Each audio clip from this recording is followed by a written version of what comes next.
Salut à tous les gars, j'espère que vous allez bien. On se retrouve pour une toute nouvelle vidéo YouTube. Vidéo assez particulière parce que je vais vous montrer comment j'ai pu acheter plus de 200 000 euros d'immobilier à seulement 19 ans. On va parler des chiffres, on va parler des détails. Si la dernière vidéo de ma chaîne ou cette vidéo te plaît, n'hésite pas à t'abonner et à lâcher un petit pouce bleu. Ça me pousse à vous faire le meilleur contenu possible et ça me donne vraiment beaucoup de motivation. C'est parti, j'espère que vous êtes prêts. On y va, let's go. Donc dans cette vidéo, on va voir comment j'ai pu acheter plus de 200 000 euros d'immobilier à seulement 19 ans. Alors déjà, la première croyance qui est totalement fausse, c'est que la majorité des gens pensent qu'on ne peut pas acheter jeune parce que la banque va pas nous financer. C'est faux, c'est totalement l'inverse. Si tu es jeune, la banque va te financer. Pourquoi? Parce que tu auras plus d'années devant toi pour tout simplement les rembourser. C'est plus difficile d'emprunter quand tu es vieux que quand tu es jeune. Quand tu es jeune, tu as beaucoup d'avantages et en plus, tu peux avoir des taux réduits et donc bénéficier de certains avantages que tu ne pourras pas bénéficier plus tard. Donc vu que je savais que je pouvais me faire financer, ce que j'ai fait, c'est que j'ai acheté des appartements et on va aller les voir tout de suite. Donc voilà les gars, là on se retrouve dans mon premier appartement. Donc c'est le plus grand appartement des deux. C'est un T4, donc il y a 3 chambres, il fait à peu près 70 mètres carrés. Je vais vous le présenter tout simplement, même si je l'ai déjà présenté dans d'autres vidéos, c'est pour vous rappeler. Donc on arrive sur l'appartement. Comme vous pouvez le voir, il est assez simple, hein. C'est du Ikea, donc un lit Ikea. La literie est très importante les gars si vous faites du Airbnb. Il faut que la literie soit de bonne qualité. Là on a environ à 350 euros de matelas par chambre. Ensuite on a la petite table de chevet,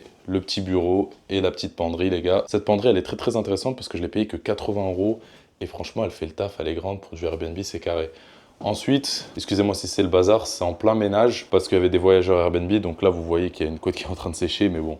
Donc là, la cuisine a été refaite aussi. Vous pouvez voir que l'électricité, il y a un faux plafond, donc des spots, ça rend super bien. Là, ici, on a cassé parce qu'avant, c'était un placard et du coup, on a mis un frigo pour pouvoir libérer cet espace et mettre une commode. Donc voilà, là, il y a la machine qui tourne, le lave-vaisselle qui est là, et puis voilà, le petit évier. Et puis, on a une belle petite vue, comme vous pouvez le voir, sur la cathédrale. Ensuite, donc là, j'ai mis un petit miroir. Banks. Ici, on a le petit salon. Donc comme vous pouvez le voir, le salon est assez simple, hein. Un canapé, une télé et une table à manger. Ça fait entièrement le taf. Ici c'est les toilettes, je ne vais pas vous les présenter. Là, on a la salle de bain, pareil. Voilà, la salle de bain qui est là avec un meuble neuf. Par contre, les joints ont été faits d'une manière un peu cochonne. Donc voilà, la salle de bain est là, c'est une douche toute simple avec un meuble vasque vert. Et ensuite, on enchaîne sur les deux autres chambres. Donc vous voyez, c'est les mêmes chambres et la même literie, la même configuration. Et ce qui est bien dans cet appartement, c'est que tout simplement ici, j'ai un endroit où je peux ranger les affaires de ménage.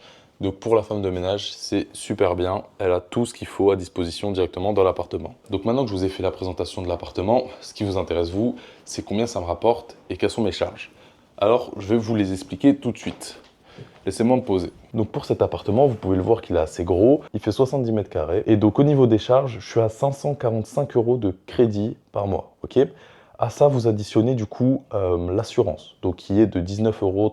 À ça, vous additionnez du coup les charges de copro qui sont environ à 80 euros par trimestre. Donc c'est grave carré. Et à ça, vous additionnez du coup la taxe foncière qui est à 1100 euros par an. Et donc pour tous ceux qui me demandent, au niveau du DPE, on est en DPE-D.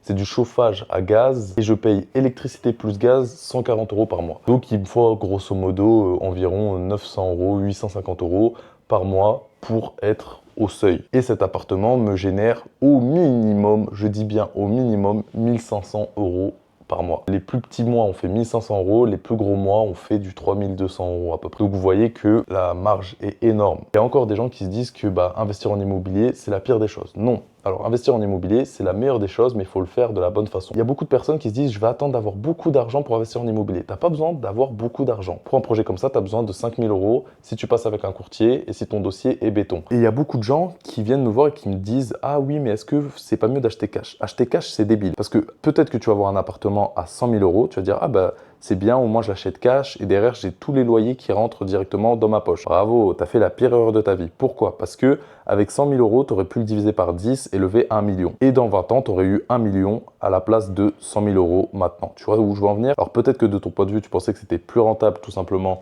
d'acheter cash, mais c'est la pire erreur à faire. Parce qu'en fait, déjà, tu vas monopoliser beaucoup de cash pour les mettre dans un bien. Tu n'auras plus de cash, tout sera dans ton bien immobilier. En plus de ça, tu auras 100 000 euros de patrimoine dans un bien immobilier. Ça veut dire qu'ils sont bloqués dans un bien immobilier. Ça veut dire que pour les débloquer, il va falloir que tu vendes ton bien. Et donc, si tu as fait de mauvaises affaires, tu vas en perdre en plus. Mais surtout, le plus important, c'est que tu aurais pu avoir 1 million de patrimoine. Et le patrimoine, c'est plus important de ce que tu gagnes tous les mois. Parce que Si tu as fait tes calculs et que tu es en cash flow positif ou même que tu es, on va dire, sur un seuil de rentabilité neutre, ça veut dire que tu es à zéro, tu gagnes 0 € de cash flow par mois, dans 20 ans, tu n'aurais pas 100 000 € encore comme aujourd'hui de patrimoine, tu aurais 1 million de patrimoine. Et elle est là la différence. C'est pour ça qu'il faut s'endetter un maximum. Parce qu'en fait, quand vous allez vous endetter, tout l'argent que vous avez en dette, dans quelques années, il sera en positif. Parce que quand vous aurez fini de rembourser vos dettes, bah, tout simplement, vous serez en positif. Et en plus de ça, il y aura eu de l'inflation. En plus de ça, si vous avez fait des bons coups en immobilier, bah, du coup, vous allez manger en plus une plus-value. Donc, plus-value plus inflation. Ça veut dire que vous êtes en bénéfice total. Donc, c'est beaucoup mieux de mettre un petit apport et de pouvoir faire ça plusieurs fois parce que vous allez faire grossir votre patrimoine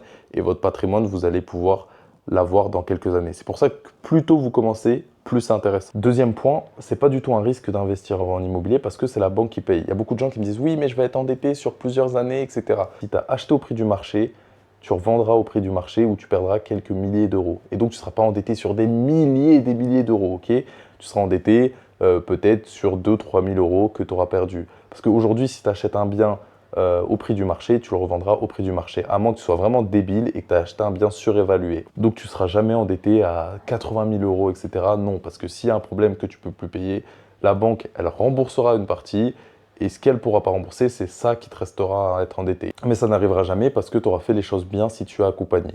D'ailleurs, si tu as envie d'être accompagné pour investir en immobilier, je te laisse cliquer juste sous cette vidéo. Il y a un petit lien pour prendre un appel avec moi ou un membre de mon équipe et on t'aiguillera au mieux pour investir en immobilier selon ta situation. En fait, si tu fais bien les choses, c'est super simple. Tu demandes ta capacité d'emprunt. En fonction de ta capacité d'emprunt, tu vas aller rechercher des biens. Tu vas trouver un bien sous-évalué par rapport au prix du marché. On va dire à moins 15%, moins 20%, tu vas refaire des travaux. Ce qui va te permettre derrière du coup d'avoir fait des travaux et du coup de le louer plus cher que les autres biens qui sont sur le marché. Et si un jour tu veux le revendre, tout simplement, tu vas pouvoir le revendre plus cher parce que tu as fait des travaux. Et donc, il sera plus cher, il aura une plus grosse valeur perçue. Et si jamais un jour, par je ne sais pas quel moyen, tu n'arrives plus à payer ton crédit, bah, au final, vu que tu l'auras acheté à moins 20% au prix du marché ou moins 15% du prix du marché, bah, si tu le revends à moins 5% du prix du marché, c'est pas grave au final, tu vois, parce que tu auras fait ton bénéfice à l'achat. Et en immobilier, le bénéfice se fait à l'achat. Tout se fait à l'achat. C'est pour ça qu'il ne faut pas acheter des merguez et il faut bien se renseigner avant d'acheter. Il faut bien faire une étude de marché, avoir un dossier béton et toutes ces choses-là. Et comme je répète, si tu ne sais pas comment faire, clique sur le lien qui se trouve juste en dessous de cette vidéo, prends un appel avec moi ou mon associé et on verra comment on peut t'aider sur ton premier projet immobilier. Voilà. Donc c'était tout pour cet appartement, je vais vous montrer le deuxième. Donc cet appartement m'a coûté 106 000 €, j'ai oublié de vous donner les prix. Cet appartement m'a coûté 106 000 €, vous vous rendez compte, 106 000 € pour un 70 mètres carrés. Et actuellement, je le mets en location sur Airbnb, mais si je le mettais en colocation, je pourrais faire partir les chambres environ à 425 € par mois. Donc on va faire un calcul, 425 x 3, ça nous fait 1275 €. Ça veut dire que l'appartement pourrait me donner 1275 € par mois et j'aurai 800 € de charge, moi, tous les mois. Ça veut dire que derrière, je prendrai un petit bénéfice d'environ 350 – 400 € tous les mois en colocation. Voilà, c'est pour ça que c'est très intéressant d'investir en immobilier. On se retrouve dans le prochain logement, les mecs. Petite transition stylée. Bang! Boum les gars, on se retrouve dans mon deuxième appartement, changement de t-shirt parce que c'est pas le même jour, vous connaissez. Donc là on se retrouve dans mon deuxième appartement. Mon deuxième appartement du coup c'est un T3 que j'ai payé 90 000 € qui est extrêmement bien situé. Si vous voulez, on est à une dizaine de minutes du centre-ville, tout en étant dans un quartier calme. Donc franchement, il est plutôt cool. Je vais vous le présenter. En plus j'ai fait les travaux d'aménagement il y a pas longtemps, je vous ai sorti la vidéo. Donc je vais vous le remontrer. Donc quand vous arrivez dans l'appartement, vous avez la porte qui est juste ici. Et ici du coup, vous avez la cuisine. C'est une cuisine assez simple. Dans la dernière vidéo, je vous montrais que j'avais mis la machine à laver, etc. Donc voilà, vous voyez que la cuisine elle est assez simple, elle est petite, mais elle fait le taf, il y a tout ce qu'il faut. Ensuite ici, vous avez le salon du coup. Vous avez le salon, on avait cassé un mur ici et refait l'électricité. Donc il y a le salon qui est assez grand, spacieux et lumineux surtout. Cet appartement est extrêmement lumineux, il est beaucoup plus chaleureux que l'autre. Vous voyez au niveau des couleurs, etc. C'est beaucoup plus intéressant. Juste ici, il y a les toilettes, ça on s'en fout. Ici, il y a la chambre numéro 1. Donc comme vous pouvez le voir, elle est très spacieuse et plutôt bien agencée. Je suis plutôt fier de moi. Donc voilà, avec la petite penderie, etc. Le petit miroir. Ici, vous avez la chambre numéro 2. Qui est assez simple. Je voulais acheter une deuxième table de chevet avec la lampe pour la mettre de l'autre côté, mais il n'y en avait plus, donc il faut que je regarde si ils ont remis du stock. Et ici, du coup, vous avez un petit placard. Là, j'ai fait étendre du linge, enfin bref, on s'en fout. Et ici, vous avez la salle de bain qui est assez classique, donc une baignoire et un petit meuble vasque. Et donc, je pense que quand je vendrai l'appartement, je referai la salle de bain pour mettre quelque chose de plus moderne et que ça attire encore plus les potentiels acheteurs. Donc voilà, je vous ai présenté mes deux appartements. Donc il faut savoir que celui-là, il est aussi en Airbnb et il me rapporte environ 500 euros par mois. Entre 300 et 500 euros par mois. Donc voilà, j'hésite à le passer en longue durée meublée parce qu'il peut être très intéressant. En plus, vu qu'il est bien situé, je sais que les gens resteraient longtemps. Donc vous voyez qu'avec mes deux Airbnb, j'arrive quand même à dégager pas mal d'argent. Donc le gros, il me génère entre guillemets 1000 balles, entre 1000 et 750. Et celui-là va me générer entre 350 et 500. Et les meilleurs mois, il peut même me générer 1000 les mois d'été. Voilà. Et je voulais revenir aussi sur un fait. Donc comme on l'a vu avant, tu peux pas être endetté toute ta vie. Dans tous les cas, tu feras un bon achat si tu es bien formé. Et je voulais revenir sur un autre truc. Oui, c'est comment est-ce que je peux me faire financer? Et bah, tout simplement, tu peux te faire financer si tu es en alternance. Ok, si tu es en alternance, tu peux te faire financer. Les moldus te diront que non, tu peux pas te faire financer, etc. C'est parce qu'ils y connaissent rien. En alternance, tu peux te faire financer. En CDI, tu peux te faire financer. En CDD, tu peux te faire financer. Au chômage, tu peux te faire financer. Tu peux te faire financer de toutes ces façons. Ce qui va changer, c'est juste les gens qui vont te financer. Donc, c'est avoir des contacts, etc. Parce que oui, ça va être plus compliqué de se faire financer au chômage en alternance que si tu as un CDI. Et ça va être tout simplement l'apport que tu as de disponible. Il faut quand même que tu aies un peu d'apport de disponible. C'est possible de te faire financer à 0%, mais ça va être très compliqué. Mais c'est possible. Et ce qui me fait rire, c'est que les gens disent oui, je veux pas me lancer dans l'immobilier parce que j'ai peur de ne pas me faire financer. Mais en fait, ce que vous comprenez pas en immobilier, c'est que la première chose que tu fais, c'est trouver un bien rentable. Tu vas calculer ta capacité d'emprunt, ensuite tu vas trouver un bien rentable. Et quand tu as trouvé un bien rentable, tu vas aller chercher un financement. Et ton financement, si tu le trouves pas, bah c'est pas grave parce que tu auras mis une clause suspensive d'obtention de crédit.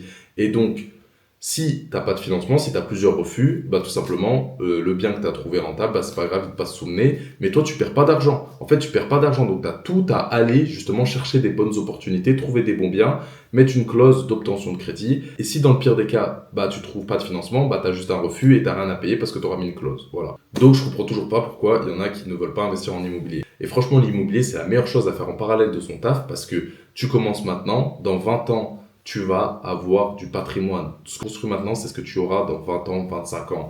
Donc, si maintenant, tu achètes pour 1 million d'immobilier, dans 20 ans, 25 ans, tu auras 1 million de patrimoine et 1 million cash si tu revends tout. Voilà. C'était ton gars Armand. On se retrouve dans une prochaine vidéo. Comme je te l'ai dit, si l'immobilier t'intéresse, clique sur le lien qui se trouve juste en dessous de cette vidéo. Tu pourras prendre un appel avec moi ou un membre de mon équipe. Et comme je te l'ai dit, on fera au mieux pour t'aider selon ta situation. C'était ton gars Armand. Peace.